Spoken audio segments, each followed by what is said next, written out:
जय हिंद दोस्तों, स्वागत है आपका हमारे एक और नए वीडियो में। इस वीडियो में हम बात करने वाले हैं ग्रामर के ऐसे बेहतरीन क्वेश्चनों के बारे में जो आपको सी टेट के एग्जाम के लिए बहुत ही महत्वपूर्ण होने वाले हैं दोस्तों। तो चलिए बिना समय को गवाए वीडियो को शुरू करते हैं। दोस्तों, इसमें लिए हुए सवाल आपके लिए बहुत ही ज़्यादा ज़रूरी हैं, तो वीडियो को बिना स्किप करें पूरा देखिएगा। तो चलिए दोस्तों, हम लोग बढ़ते हैं आज के पहले क्वेश्चन की ओर। इस क्वेश्चन में पूछा गया है विलोम शब्द के सही युग्म का चयन करना है। दोस्तों, यहाँ पर 4 ऑप्शन दिए हुए हैं। यदि आपको किसी भी सवाल का आंसर यदि पहले से पता हो तो आप नीचे कमेंट में कमेंट करके ज़रूर बता सकते हैं। दोस्तों, यहाँ पर 4 ऑप्शन दिए गए हैं। भय, डर, शरीर, देह, न करने योग्य कथक, न करने योग्य अकथ। तो दोस्तों, और चौथा हो जाएगा आदि अंत। तो मित्रों, इसका जो राइट आंसर हो जाएगा वो हो जाएगा आदि अंत। आदि अंत, यह जो हो जाएगा दोस्तों, आदि अंत वाला ऑप्शन हो जाएगा, विलोम शब्दों का सही युग्म हो जाएगा। तो ये वाला ऑप्शन हमारे लिए राइट आंसर हो जाएगा। दोस्तों, चलिए बढ़ते हैं हम लोग अगले क्वेश्चन की ओर।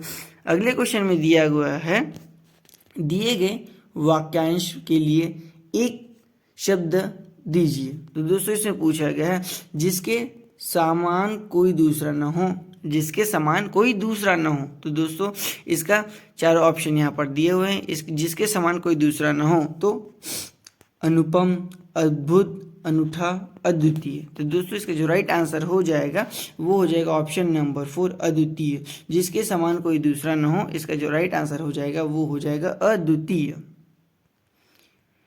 चलिए बढ़ते हैं हम लोग क्वेश्चन नंबर 3 की ओर। क्वेश्चन नंबर 3 में पूछा गया है सही वर्तनी वाले शब्द का चयन करना है। यहाँ पर 4 ऑप्शन दिए गए हैं। आधुनिक, दोस्तों आधुनिक को अलग अलग तरीकों से लिया गया है या लिखा गया है। तो सॉरी दोस्तों, जो इसका जो राइट आंसर हो जाएगा वो हो जाएगा ऑप्शन नंबर यहाँ पर जो चौथा वाला दिया गया है वो हो जाएगा आधुनिक। ये वाला जो आधुनिक हो जाएगा दोस्तों हमारा सही तरीके से लिखा गया है। चलिए बढ़ते हैं हम लोग क्वेश्चन नंबर 4 की ओर। क्वेश्चन नंबर 4 में दोस्तों पहले बता देता हूँ इसमें पूछा गया है। इसमें पूछा गया है दोस्तों,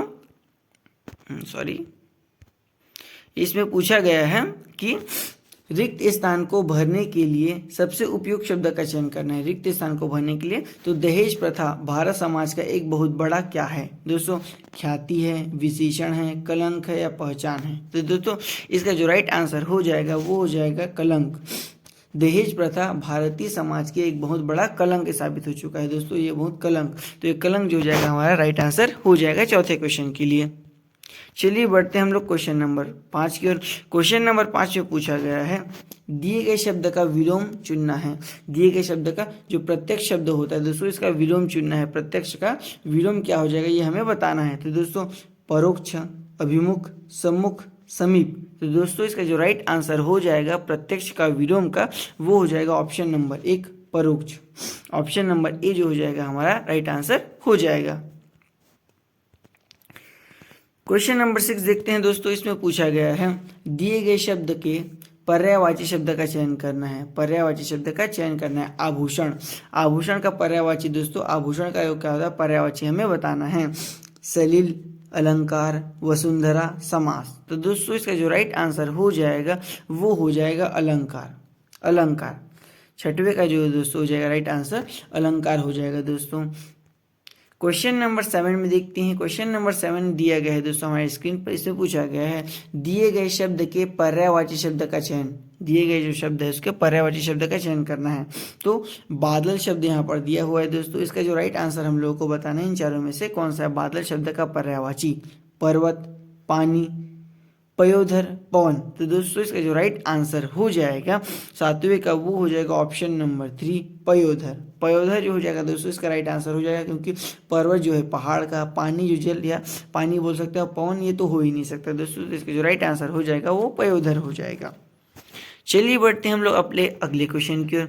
अगले क्वेश्चन में पूछा गया है दोस्तों दिए गए शब्द के पर्यायवाची शब्द का चयन करना है। दोस्तों, जो हमारे लिए पर्यायवाची विलोम जो शब्द है वो बहुत ही ज़्यादा जरूरी है, इसलिए हम लोगों ने अधिकतर सवाल पर्यायवाची और विलोम से लिए हुए हैं। तो गंगा, गंगा से पूछा गया है दोस्तों इसका पर्यायवाची कौन सा है? भागीरथी, तटिनी, नदी, जमुना। तो दोस्तों, इसका जो राइट आंसर हो जाएगा वो हो जाएगा option number A Bhagirathi. Ganga का जो पर्यायवाची है वो भागीरथी है दोस्तों। इसमें क्वेश्चन नंबर 9 में हमें पूछा गया है दोस्तों, निम्नलिखित में से उस विकल्प का चयन करें जो अंगूठा दिखाकर मुहावरे का अर्थ स्पष्ट करता है। अंगूठा दिखाकर, अंगूठा दिखाना, सॉरी दोस्तों यहाँ पर पूछा गया है जो अंगूठा दिखाना, अंगूठा दिखाना, अंगूठा दिखाना जो मुहावरा होता है इसका अर्थ कौन सा होता है? मौके पर मना कर देना, हंसना, चिढ़ाना या अंगूठा दिखाकर हंसी मजाक उड़ाना। तो दोस्तों इसका जो राइट आंसर हो जाएगा, तो दोस्तों इसका जो राइट आंसर हो जाएगा वो हो जाएगा मौके पर मना कर देना। अंगूठा दिखाने का मुहावरे का जो अर्थ हो जाएगा दोस्तों यहाँ पर मौके पर मना कर देना, इसका राइट आंसर हो जाएगा।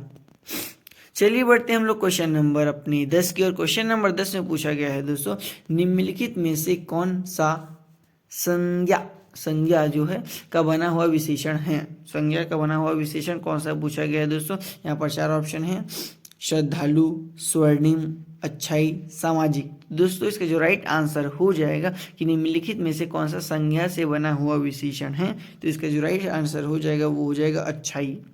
ये अच्छाई शब्द है, यही वाला ऑप्शन जो अच्छाई हो जाएगा दोस्तों, हो जाएगा संज्ञा से बना हुआ विशेषण अच्छाई। ऑप्शन नंबर जो सी हो जाएगा हमारा राइट आंसर हो जाएगा। हालांकि यहाँ पर ऑप्शन नहीं दिए हुए दोस्तों, लेकिन ऑप्शन उसी हिसाब से बनेंगे, ए, बी और ये सी, तीसरा और चौथा जो हो जाएगा डी। तो जो सी हो जाएगा हमारा राइट आंसर हो जाएगा अच्छाई। चलिए बढ़ते हैं हम लोग दोस्तों क्वेश्चन नंबर 11 या क्वेश्चन नंबर 11 की ओर। इसमें पूछा गया है द्विज शब्द के लिए उपयुक्त वाक्य खंड चुनिए। द्विज शब्द के लिए बहुत बोलने वाला है दोस्तों, ये वाला जो है ना अनेकार्थी के लिए एक शब्द वाला जो उसी से लिया हुआ शब्द है दोस्तों द्विज। तो इसमें ऑप्शन 4 दिए हैं, बहुत बोलने वाला, 2 बार जन्म लेने वाला, बहुत जानने वाला या पहले जन्म लेने वाला। पहले जन्म लेने वाला। तो दोस्तों इसका जो राइट आंसर हो जाएगा वो हो जाएगा 2 बार जन्म लेने वाला। 11वीं का जो हो जाएगा 2 बार जन्म लेने वाला। दोस्तों इसका जो राइट आंसर हो जाएगा वो हो जाएगा 2 बार जन्म लेने वाला।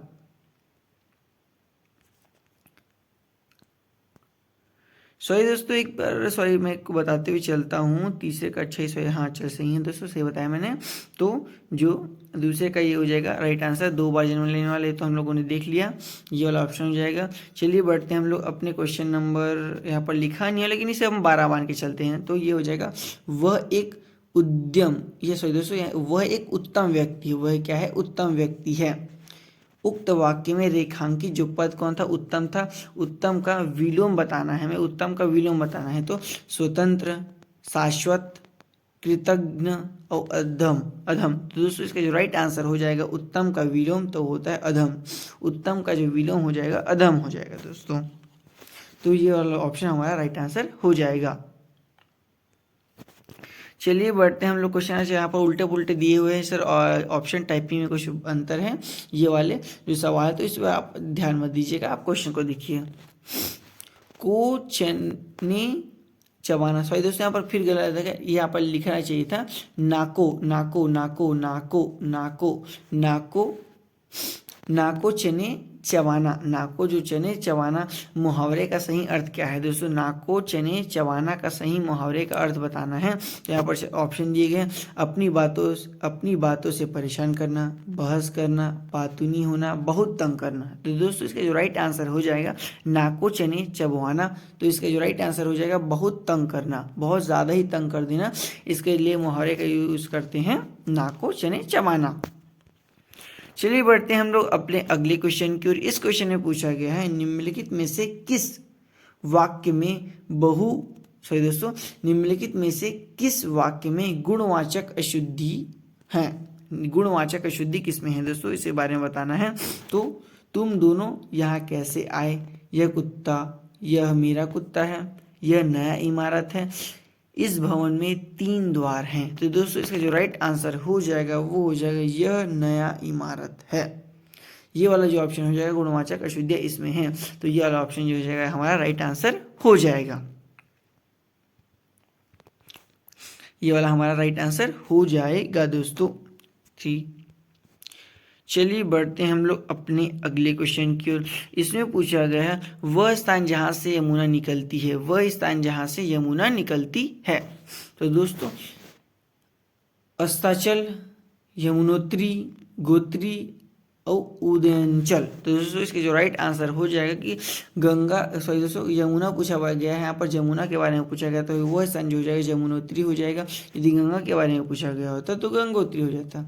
तो यहाँ पर ऐसा है यमुनोत्री, यमुनोत्री, यमुनोत्री, यमुना, यमुना का निकलने वाला स्थान जहाँ से यमुना निकलती है तो यमुनोत्री हो जाएगा। अनेकार्थी के लिए एक अर्थ वाला सवाल यहाँ पर पूछा गया है दोस्तों की यमुना के निकलने वाली जो स्थान होती है वहाँ से बचा तो यमुनोत्री, यमुनोत्री से यमुना निकलती है। ये वाला ऑप्शन जो होगा हमारा राइट आंसर हो जाएगा। दोस्तों वीडियो आपको थोड़ी भी इन्फॉर्मेटिव लगी हो तो हमारे चैनल को सब्सक्राइब जरूर करिएगा दोस्तों, क्योंकि ऐसे ही हिंदी व्याकरण से रिलेटेड और जनरल नॉलेज से रिलेटेड वीडियो हम लोग इस चैनल में लाते ही रहते हैं। सो धन्यवाद दोस्तों।